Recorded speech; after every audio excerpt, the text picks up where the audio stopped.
नमस्कार। आयुर्विज्ञान कार्यक्रम के आज के इस अंक में एक बार फिर से आप सबका स्वागत है।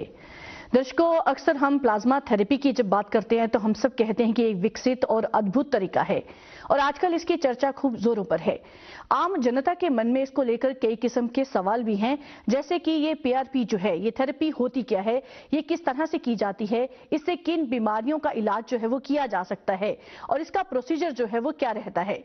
कुछ ऐसे ही सवालों के उत्तर जानने के लिए हमने अपने आज के इस कार्यक्रम में आमंत्रित किया है डॉक्टर अमित वैद्य जी को, जो कि laser aesthetic and cosmetic surgeon हैं। सबसे पहले तो डॉक्टर साहब, आपका हमारे कार्यक्रम में बहुत बहुत स्वागत है। और जिस तरह से कि सर, हम जब पीआरपी की बात करते हैं, प्लाज्मा थेरेपी की, तो आमतौर पर लोग सोचते हैं कि ये थेरेपी जो है क्या है और क्या ये हमारे लिए फायदेमंद है कि नहीं है। बहुत से सवाल जो है मन में उभरते हैं। तो शुरुआत में आपसे जानना चाहेंगे कि बेसिकली ये पीआरपी या प्लाज्मा थेरेपी जो है बेसिकली है क्या?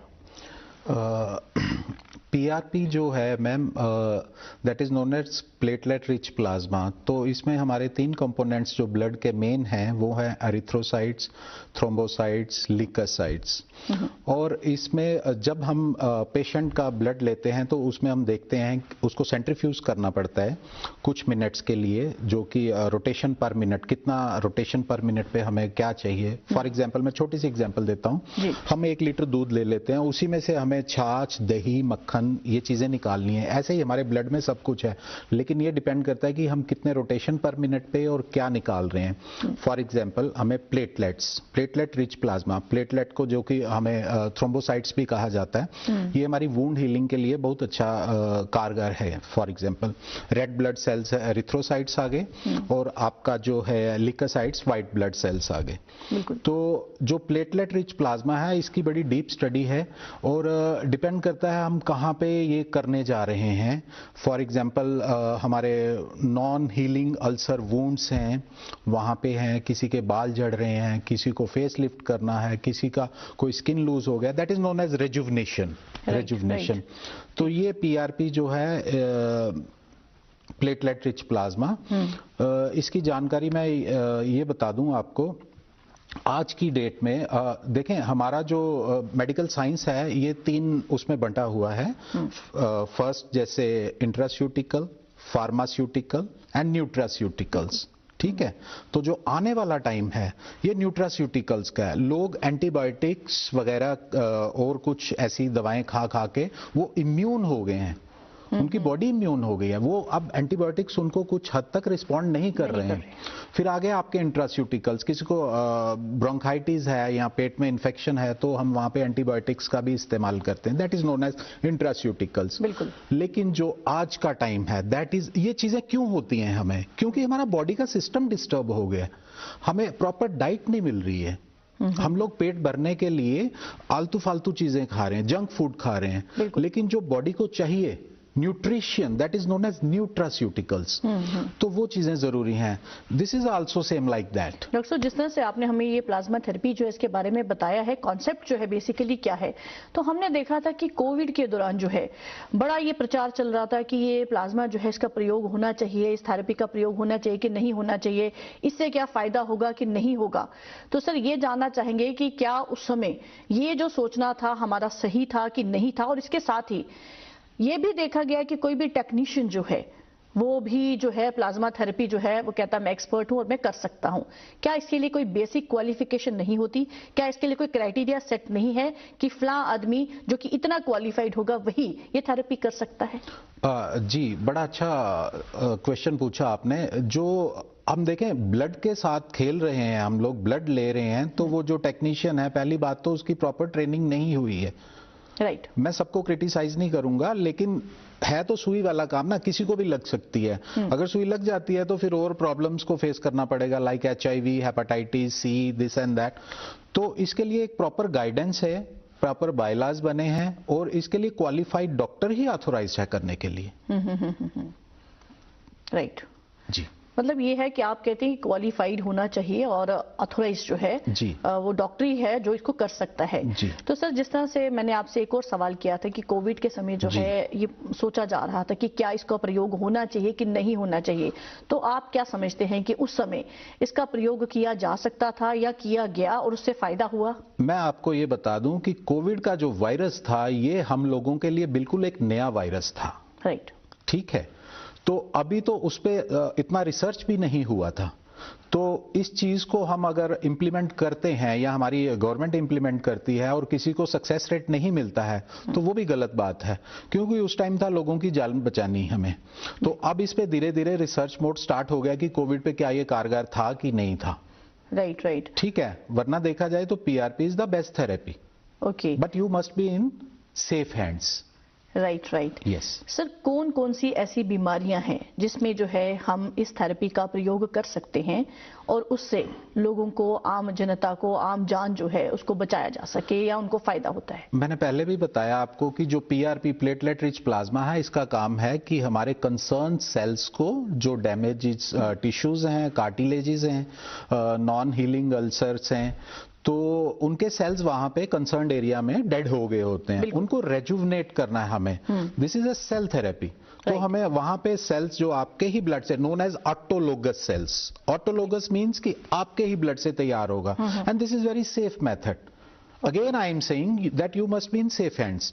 तो वहां से हमें तैयार करके वो क्या देना है पेशेंट को, हमें एरिथ्रोसाइट्स को हम साइड पे रखते हैं कि जो रेड ब्लड सेल्स हैं, हमें मेन है लिकोसाइट्स एंड थ्रोम्बोसाइट्स, जो कि प्लेटलेट्स हैं और व्हाइट ब्लड सेल्स हैं, कि हमें कहां पे क्या देना है और हम कितना रोटेशन पर मिनट करेंगे कि हमें व्हाइट ब्लड सेल्स भी मिलेंगे और प्लेटलेट्स भी मिलेंगे।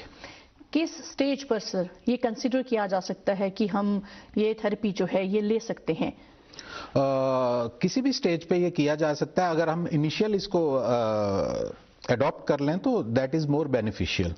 लाइक ऑस्टियोआर्थराइटिस है हमारा घुटने का, ग्रेड 1, 2 अप टू 3 तक भी हमने देखा है कि जो ग्रीस जिसको बोलते हैं आप, कार्टिलेज, ऑस्टियोआर्थराइटिस में ये बहुत कारगर है। फ्रोजन शोल्डर्स में है, टेनिस एल्बो में है, टेंडिनाइटिस में है, नॉन डायबिटिक फुट्स में है, और आपका हेयर रिस्टोरेशन में है, फेस लिफ्टिंग में है, और अगर हम दूसरी बात करें तो और भी काफी जगह पे है जो कि गायनी रिलेटेड है, यूरोगाइनेकोलॉजी है, उसमें भी ये कारगर है। ओके डॉक्टर साहब, क्या इसमें कोई जेंडर इशू भी रहता है कि मेल करवा सकता है और फीमेल नहीं करवा सकता, और इसके साथ ही क्या एज जो होती है उसकी भी कोई कंसिडरेशन जो है वो रखी जाती है कि इस एज के बाद ही ये थेरेपी का प्रयोग किया जा सकता है, इससे पहले नहीं? नहीं, अलका जी बड़ा अच्छा सवाल है आपका, क्योंकि मैंने जैसे पहले भी बताया आपको कि ये सेल थेरेपी है। जैसे जैसे इंसान एज की तरफ जाएगा 70s 80s में, तो हम वहां से उतना उसका प्लेटलेट नहीं ले पाएंगे। बिल्कुल ठीक है। अगर हम 5 ml 10 ml लेते हैं तो एक यंग एडल्ट का, मेल या फीमेल हो कोई भी हो, उसका हम ले सकते हैं। अगर हम 5 ml लेते हैं तो हमें उसमें से 3 ml का प्लेटलेट मिलता है। तो अगर हम और एज 60 70s में जाएंगे, हमें तो प्लेटलेट्स मिलते हैं उसमें, लेकिन उनकी सेल की जो क्वालिटी है वो डाउन हो गई होती है। Right right right. तो डॉक्टर साहब कोई साइड इफेक्ट्स भी रहते हैं इसके प्लाज्मा थेरेपी के? नहीं, जैसे मैंने पहले भी बताया, this is known as autologous. आपके ही ब्लड से तैयार किया जाता है और आप ही को मिलेगा, ये कंसर्न पेशेंट को ही मिलेगा उसका ब्लड लेके। तो इसके कोई भी साइड इफेक्ट्स नहीं है। ये डिपेंड करता है कि हमें कौन सी ट्यूब्स, मैं अब ट्यूब्स पे बात करूंगा, प्लेटलेट रिच प्लाज्मा, बिल्कुल ठीक है, प्लाज्मा थेरेपी। बट हमें मटेरियल भी चाहिए ना, हमें बनाना किसमें है। इसकी एक ट्यूब्स आती हैं, for example EDT tube, normal tube होती है जो कि हम लैब में टेस्ट देने के लिए यूज करते हैं। फिर बायोटिन ट्यूब्स आती हैं, फिर ग्रोथ फैक्टर ट्यूब्स आती हैं, सोडियम साइट्रेट आती हैं। तो ये जैसे जैसे आप क्वालिटी ऊपर लेके जाएंगे, नो डाउट उसका कॉस्ट कटिंग भी मतलब ज्यादा होगा, कॉस्ट बढ़ेगी, बट पेन कम होगी, क्वालिटी अच्छी मिलेगी और क्वांटिटी भी अच्छी मिलेगी। डॉक्टर साहब, पेन का आपने जिक्र किया है, बहुत से लोग जो है इस कार्यक्रम को देख रहे हैं, आमतौर पर लोग जो है वो ऐसा ट्रीटमेंट चाहते हैं जिसमें दर्द जो है उनको बिल्कुल महसूस ना हो और उनको लगे कि भाई हमारा इलाज भी हो गया और हमें तो लगा भी नहीं किसी भी स्टेज पर, किसी भी स्टेप पर कि हमारी कोई थेरेपी चल रही थी या हमारे साथ जो है कोई प्रोसीजर फॉलो किया जा रहा था। तो प्लाज्मा थेरेपी जो है इसमें कितनी पेन जो है वो इंसान को बर्दाश्त करनी पड़ती है, क्या पेन होती भी है कि नहीं होती है? देखें अलका मैम, पेन पहली तो मैं ये बोलूंगा, no pain no gain. Okay, ठीक है। बाकी इसका उतना ही पेन है जितना मच्छर काटे पे आपको चूंटी सी फील होती है। ठीक है, that is very very minor pain. अगर किसी को वो भी नहीं चाहिए तो उसके लिए एनेस्थेटिक जेल्स आती हैं जो टॉपिकल ऑइंटमेंट्स होती हैं लिग्नोकेन की, वो हम यूज करते हैं। तो टाइम जो है कितना रहता है, टाइम इसका ड्यूरेशन कितनी रहती है इस थेरेपी को करने की, कितना टाइम जो है लोगों को इसमें बिताना पड़ता है? जी, बड़ा अच्छा सवाल है। जैसे मैंने पहले भी बताया कि हमें कहाँ पे प्लाज्मा करना है, पीआरपी कहाँ पे करना है, हेड पे करना है, फुट में करना है, नी जॉइंट में करना है, तो हमें ये देखना है कि हमें क्या चीज उसमें से कौन सी कॉन्सेंट्रेशन चाहिए। राइट। ठीक है, कितना रोटेशन पर मिनट, 10 मिनट्स पर रोटेशन पर मिनट, 1600 मतलब स्पीड पे चलना है, 2000 पे चलना है, कितना है, तो ये है। और मैं एक और बात बता दूं आपको, PRP, PPP, buffer coat, red blood cells, सबसे ऊपर हमें पीपीपी मिलते हैं, that is known as platelet poor plasma. Right. ठीक है जी, वो 45% होता है उस ट्यूब में।